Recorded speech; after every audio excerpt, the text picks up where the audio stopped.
아멘. 우리가 무너지는 자리는 서야 될 자리에 서지 않았을 때입니다. 한국교회가 참 어려운 이유가 있어요. 한국교회가 왜 어렵다고 이야기하는 줄 아세요? 다음이 없대요.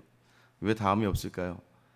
70년대, 80년대, 90년대 한참 이제 교회가 부흥할 때, 소위 선배 목사님들이 말에 의하면 그냥 가서 십자가만 꽂으면 사람들이 모여들었대요. 그 정도로 그냥 천막만 쳐도 사람들이 와서 예배를 드렸다고 합니다. 힘들고 어려울 때 그때 기도하는 자리에서 주신 은혜가 있었어요.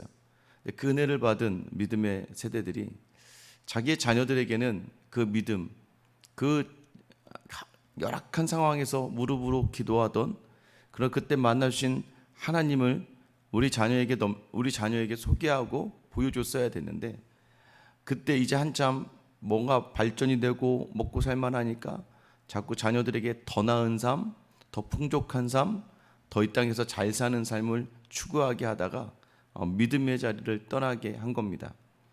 만약에 그 세대가 그대로 교회를 나왔다면 지금 한국교회 다음 세대가 부족하네, 없네, 이런 얘기를 안 해요. 특별히 그렇게 자라던 세대의 자녀들이요, 상처를 받아요. 그리고 왜냐하면 다르거든요. 어머니 아버지는 교회 가서 기도는 해요. 우리가 어제 다룬 것처럼 야곱이 그 라반의 위협으로부터 하나님의 간섭으로 벗어나고, 또 형 에서를 만나는 모든 자리도 하나님과 씨름하며 주셨던 은혜가 있었어요. 자, 여러분, 여기서 어떻게 해야 됩니까? 여러분, 이제 다 해결됐잖아요. 큰 문제가 해결됐잖아요. 우리는 그래요. 큰 문제가 해결되면 다시 약속의 장소 베델로 가야 돼요. 하나님이 다시 돌아오게 하시면 이곳이 하나님의 집이 되고, 내가 하나님께 11조를 드릴 것이며 하나님을 전심으로 내가 섬긴다고 약속했던 그 베델의 자리를 우리는 금세 잊어버려요. 아니요, 기억은 했을 거예요. 기억은 해서 숫곳에 잠깐 들렸다가 거기에 이제 가축을 위하여, 자기를 위하여 우리간을 짓고 집을 지어요. 그러다가 어떻게 해요? 보니까 세겜이라고 하는 성이 더 나아 보여. 그러면 베델에 가기 전에 잠깐 세겜에 가서, 이유는 충분해요. 내 소유가 많고 내 가족이 많다 보니까. 여러분, 베델은 그냥 들녘에서 돌베개 잤던 곳이잖아요. 아니, 거기에 뭐가 있을까? 세겜이 좋아 보이니까 세겜에게 들어가지는 못하고 가까이 갔다가 그 땅도 샀어요. 자, 그런데 지난번 마지막에 뭐라고 얘기해요? 그곳에서 제사를 드려요. 제사를 드리면서 엘렐로에 이스라엘, 하나님만이 나의 하나님이십니다, 이 고백을 한단 말이에요. 사실 그게 어쩌면 우리의 모습과 같다는 거예요. 여러분, 편안하고 여유가 있고 살만하니까 하나님을 떠난 게 아니에요. 하나님도 섬기고 세상도 섬기는 그 이중적인 모습이 어떻게 보면 중요한 생명들을 잃는 이유가 되고 말았다는 거예요. 아이가 교회에서 엄마 아빠, 내가 오늘 예배 너무 잘 드렸어요, 안 빠지고 예배 잘 나가고 있어요, 선생님 공과를 기억하고 있어요. 여러분, 이 얘기 들었을 때, 야, 너 너무 예쁘다, 너 너무 잘한다, 네가 교회 이렇게 잘 나오는 게 아빠 엄마 너무 좋아 라고 칭찬하셨습니까? 아빠 엄마 저 100점 맞았어요, 저 이번에 몇 등 했어요, 저 이번에 어디 갔어요, 학교에서요 이상장 받았어요 라고 했을 때 반응이 더 좋았습니까? 당연히 학교에서의 반응이 더 좋았겠죠.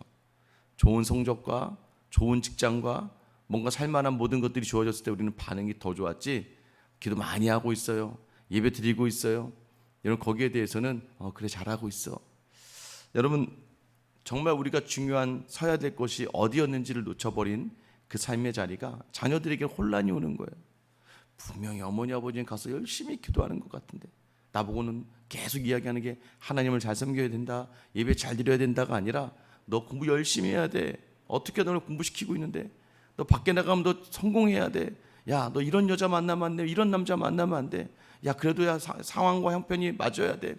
내가 하는 말들은 전부 다 여기 와서 기도하는 말과 전혀 다른 말과 행동, 그러니 어떻게 보면 야곱의 삶과 똑같은 거예요. 하나님을 찬양은 하지만 하나님과 약속한 곳에 서지 않고 세겜이라고 자기가 보기 좋은 곳에 서면서 마치 이것에서 여기서도 내가 예배할 땐 예배하고 세상 가운데 있을 땐 세상 가운데 있고. 여러분, 그러다가 한국교회가 지금 다음 세대가 없다는 거예요. 왜요? 이 30, 40대 젊은 그 부모, 간절히 기도하던 부모를 바라보고 자랐던 자녀들이 의심이 생기고 이해가 안 되는 거예요. 기도를 열심히 하시는 것 같은데. 그러니까 자기뿐만 아니라 자기 자녀들도 교회에 데려가지 않아요. 너무 이중적이야. 여러분, 오늘도 마찬가지예요. 야곱이 세겜에 그렇게 왔습니다. 어떤 일이 벌어지나요? 1절, 레아가 야곱에게 낳은 딸 디나가 그의 땅의 딸들을 보러 나갔더니, 야곱에게 유일하게 딸이 하나 있습니다. 총 13명의 자녀겠죠. 이 디나, 여러분 딸 하나 있는 아이도, 여러분 물론 요셉도 참 이뻤을 텐데 딸도 딱 하나밖에 없으니까 좀 더 이 야곱의 눈에 들어왔겠죠. 근데 이 딸 디나가요, 세겜에 있다 보니까 세겜 맞은편 가까이에서 장막을 치고 땅을 사서 살았거든요. 그러니까 이 디나가 보니까 세겜의 사람들이 성이잖아요, 도시잖아요. 얼마나 보기 좋았겠습니까? 제가 일전에 청년부를 하고 또 최근에 만난 이런 직장인들, 그러니까 지방에서 올라온 자매들 있잖아요. 지방에서 올라온 자매들이요, 서울에 오잖아요. 절대 안 내려간답니다. 절대 안 내려간대요. 그러면서 내려가면 인생이 실패하는 것 같아. 올라간 친구들은 절대 다시 시골로 안 내려온다는 거예요. 왜냐면 이곳이 너무 살기가 좋고, 특히 여자분들이, 뭐 남자분들은 조금 다를 수 있겠지만 여자 입장에서는 이런 도시, 또 이렇게 뭐 상권이 있고 뭐 쇼핑이 있고 뭔가 사는 게 편안한 곳이 좋지, 저 시골로, 한 번은 저희 아내에게도 웃으면서 나중에 은퇴하면 우리 저 시골 혼자 가 그러더라고요. 못 가겠대. 자기는 그냥 편안한 곳이 있어야 되거든요. 여러분, 이 디나도요, 세겜을 보러 나갔다가 여러분 그곳이 얼마나 좋은지, 그런데 여러분 그곳에서 큰 일을 당합니다. 2절이죠. 히위 족속 중 함몰의 아들 그 땅의 추장 세겜이 그를 보고 끌어들여 강간하여 욕되게 하고. 정말 어떻게 보면 여러분, 발이 다치는 거야, 좀 이따 회복하니까 이제 조심해야겠다고 아무런 문제가 되지 않아요. 근데 여러분, 이러한 성폭행의 자리는 마음이 상하고 큰 충격을 받게 됩니다. 여러분, 이 자리에서 큰 어려움을 당하게 돼요. 그 이유가 무엇이에요? 디나가 그 땅의 딸들을 보러 갔대요. 이건 마치 창세기 6장에 노아의 시대에 하나님의 아들들이 그 땅의 사람들의 딸들을 보고 좋아서, 좋아하는, 자기가 볼 때 아름다운 거죠. 그래서 자기가 좋아하는 모든 여자로 아내를 삼았다라는 표현으로부터 세상의 종말이 시작되거든요. 여러분, 결국에는 이 디나가 어려움과 처참함에 당하게 돼요. 여러분, 이게 오늘 어떻게 이야기하는 거예요? 수치다라고 이야기합니다. 여러분, 오늘 아들들이 왔을 때 7절에 보면 야곱의 아들들은 들에서 이를 듣고 돌아와 그들 모두가 근심하고 심히 노하였으니 이는 세겜이 야곱의 딸을 강간하여 이스라엘에게 부끄러운 일 곧 행하지 못한 일을 행하게 하였음이더라. 여러분, 이야기를 자꾸 하다 보면 디나를 중심으로 했던 상처와 아픔의 자리는 그 어느 곳에서도 있지 않아요. 이 세겜의 그 땅의 추장 세겜은 자기 욕심으로 그 여자를 끌어들였어요. 자기 함부로 자기가 강간을 했어요. 그러고 나서 또 그 여자를 자기가 좋아해. 그러니까 그 여자를 막 마음의 위로의 말을 해. 여러분, 그리고 또 그냥 자연스럽게 자기 아버지에게 이 여자 내 아내로 달래요. 여러분, 지금 뭐 부부라는 관계가 절대적인 하나의 사람의 힘으로 맺어지고 있는 거예요. 여러분, 그러고 나서 그 세겜의 아버지가 야곱에게 옵니다. 여러분, 지금 그 딸이 세겜의 집에 있는 거예요. 문다 가두어져 있는 거예요. 야곱에 와서 결혼시키자는 거예요. 근데 오늘 본문에 보면 야곱이 아들들이 없어서, 야곱이 5절에 보면 야곱이 그 딸 디나를 그가 더럽혔dam을 들었으나, 자기 딸이 지금 더럽힘을 당했다는 걸 들었는데 자기의 아들들이 들에서 목축함으로 그들이 돌아오기까지 잠잠하였고. 여러분, 지금 야곱이 세겜과 그의 아버지 하몰 앞에서, 그 땅의 권력자 앞에서 꼼짝도 못하는 모습을 보여주는 거예요. 하나님을 만나고 하나님과 함께하며 했던 자리들, 어떻게 보면 아버지로서의 최소한, 여러분 만약에 여러분의 딸이 이런 일을 당했다, 물론 지금 우리가 막 눈이 뒤집혀지고, 사실 뭐 이 정도만 아니어도요, 뭐 우리 딸이 누구한테 모욕을 당했다, 누구한테 어떤 일을 당했다, 아마 뭐 어떤 아버지가 가만히 있겠습니까? 그 상대방이 아무리 높고 아무리 무섭고 아무리 대단한 사람이라 할지라도 제가 할 수 있는 분노와 제가 할 수 있는 것을 최선을 다해서 어떻게든 그 상황들을 해결하려고 할 겁니다. 그런데요, 야곱이 이제 그 땅에 있다 보니까 그 땅에 저 사람이 이곳의 대장이거든요. 이곳의 가장 높은 사람이거든요. 꼼짝 못하는 거예요. 어느덧 내가 나의 편의를 위해서 찾아갔던 세상에 아름답고 좋았던 것들이 어느덧 내 위에 서서 나를 이끌고 내가 거기에 함몰되어서 따라가고 있게 된다는 것을 발견하게 될 때는 이미 늦은 거예요. 여러분 기억하셔야 됩니다.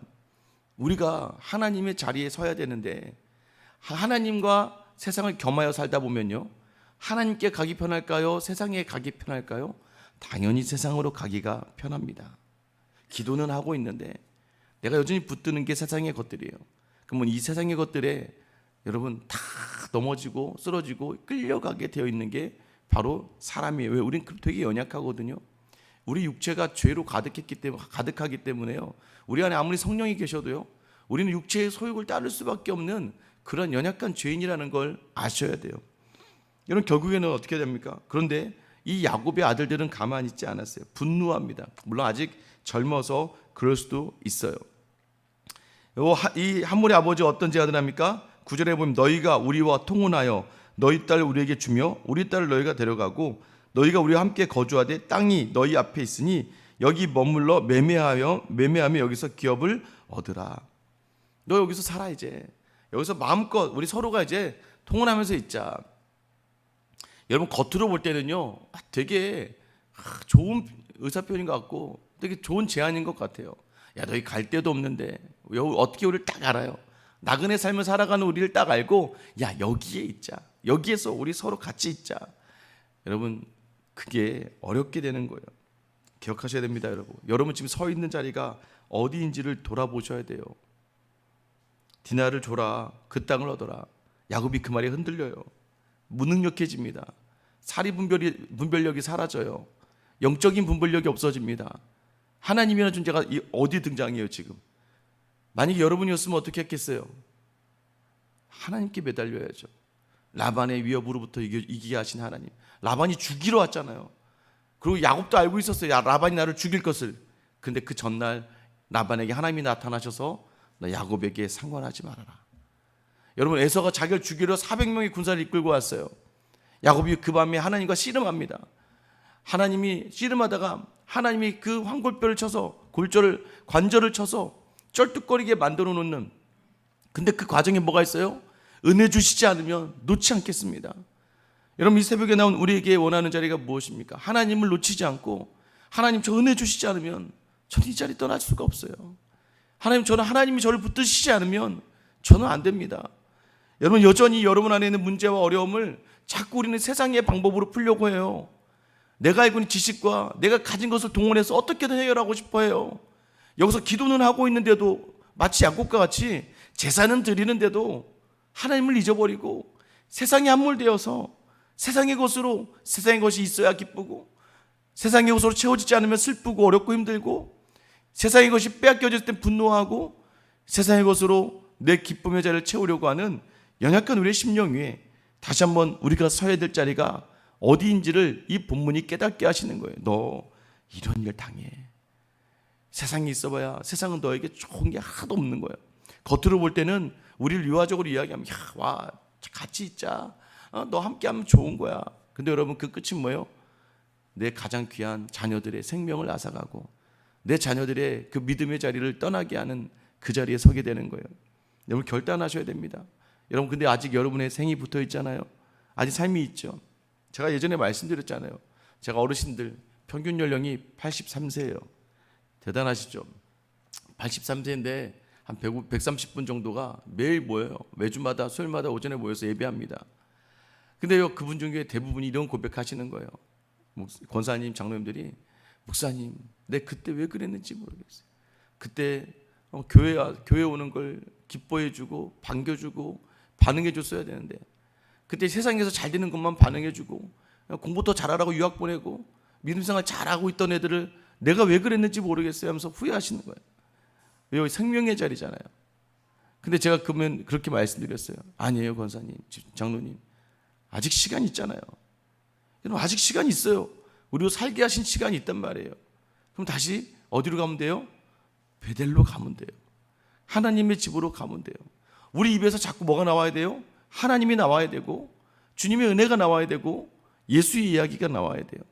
뭐 예수 믿어라, 교회 가라, 뭐 이런 얘기가 아니에요. 여러분, 엄마는 널 위해서 늘 기도할게, 힘내라. 오늘 하나님도 지켜보고 계셔. 여러분, 하나님이 내 자녀에게 하실 것 같은 그 복음을, 그 말씀을 전하는 거예요. 꼭 이렇게 얘기하시면 또 막 강제적으로 막 며느리에게 전화하고 사위에게 전화해서 막 교회 가라고 막 그렇게 닥달하시면 안 돼요. 여러분, 인간적으로 되는 게 아니라 내가 기도하면서 간절한 마음 담으면서, 그리고 여러분 지금부터 믿음의 자리를 잘 감당해내시며, 또 뭐 유언장 같은 것도 미리 써놓으세요. 기도하시면서 꼭 교회 가라. 엄마의 마지막 유언이다, 아빠의 마지막 유언. 혹시 내가 이 땅을 떠나더라도 하나님 우리 하늘나라에서 꼭 보자. 그래서 그게 자녀들에게 머리 기억이 남아야 돼요. 추도 예배, 추모 예배, 뭐 제사 이렇게 지낼 때 자녀들은 부모가 가장 좋아했던 게 무엇인지를 생각할 거예요. 그때 정확하게 그 자녀들에 비해서 우리 어머니 아버지의 가장 좋아하는 건 내가 예배 드리는 거야. 여러분, 이게 있어요. 제가 한번 말씀드렸죠. 제가 아는 집사님 중에 한 분이요, 이 고백을 하신 거예요. 자기 아들이 너무 믿음이 좋대. 한번 꼭 제가 이제 대학교 이제 박사과정을 졸업하러 시카고에 가 있을 때 꼭 자기 아들들 좀 만나달래. 그 아들이 시카고에 있었거든요. 그 아들을 만났어요. 너무 좋은 거예요. 아이가 이렇게 얼굴도 잘생기고 공부도 잘하고 믿음도 너무 좋은 거예요. 제가 웬만한 목사란 말 잘 안 하거든요. 저는 뛰어난 친구들에게 목사라고 합니다. 야, 너 목사하면 진짜 잘하겠다. 그 친구에게 제가 너 목사하면 진짜 잘하겠다. 근데 그 친구 이렇게 이 믿음의 자리를 고백하더라고요. 엄마가 유학을 보내서 유학에 와서, 근데 자기가 화랑방탕한 생활을 보냈대요. 맨날 술 먹고 친구들이랑 놀러 다니고 차 타고 막 젊은 날에 우쭐하면서, 근데 차 사고가 크게 난 거예요. 사람이 큰 사고를 당하고 몸이 어려워지니까 막 죽고 싶은 생각이 든 거예요, 이 아이가. 그리고 젊은 혈기에 그 충동을 못 누르고 죽으려고, 이 아이가 너무 이제 자기 스스로가 황폐해지니까, 그래서 병원 옥상으로 올라가서요, 뛰어내려고 하는 찰나에 뛰어내려고 하다 보니까 그래도 엄마 생각이 나더래요. 그래도 엄마한테 좀 미안한데. 근데 우리 엄마가 제일 좋아하는 게 내가 예배하는 거래. 엄마는 내가 예배하는 거 제일 좋아했거든. 그래서 이 아이가 뛰어내리기 전에 내일 엄마 위해서 딱 한 번 예배만 드리고 죽어야겠다. 그리고 다시 내려와서 다음날 예배를 드리다가 예수님을 깊게 만났어요. 그리고 그의 어머니 하나님이 아니라 자기 하나님으로 살게 되더라고요. 왜? 엄마 입에서 계속 난 네가 예배 드리는 게 제일 좋아. 예배 드리러 가라가 아니에요. 난 네가 예배 드렸으면 좋겠어. 난 네가 하나님을 섬기면 좋겠어. 난 네가 예수 안에 있었으면 좋겠어. 여러분, 오늘 시간 어디에 서 있어야 됩니까? 여러분 지금 서 있는 자리에 자세히 보세요. 세겜 가운데 서 있습니까? 아니면 그래도 험난한 그 광야길이지만 베델을 향하고 있습니까? 우리의 축복의 자리는 하나님의 집 베델인 줄 믿는 여러분 되시길 예수님의 이름으로 축원합니다. 기도하겠습니다.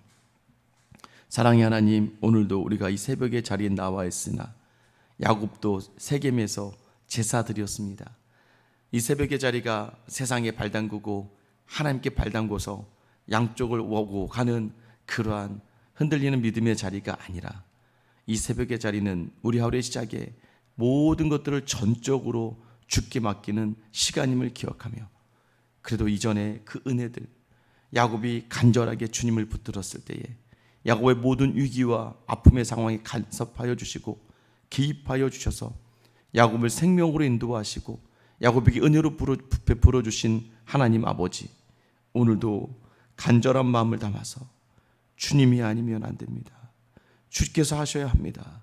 이 믿음의 고백으로 나온 주님의 귀한 자녀들을, 아버지 그 간절함의 기도들을 들으시고 주님, 우리가 늘 주님 안에 거하고 우리 믿음의 자녀들에게, 믿음의 후손들에게, 믿음의 후배들에게 저 권사님, 저 장로님, 저 집사님, 저 선생님 하면 그래 예수야, 예수밖에 남지 않는다는 그 인정받는 믿음의 사람 될 수 있도록 주님, 오늘 이 시간 우리와 함께하여 주시옵소서.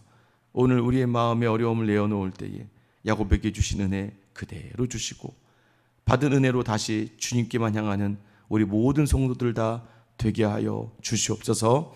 오늘 이 은혜로 이끌어 주실 우리 주 예수 그리스도의 이름 받들어 기도드립니다. 아멘. 여러분, 이 시간 기도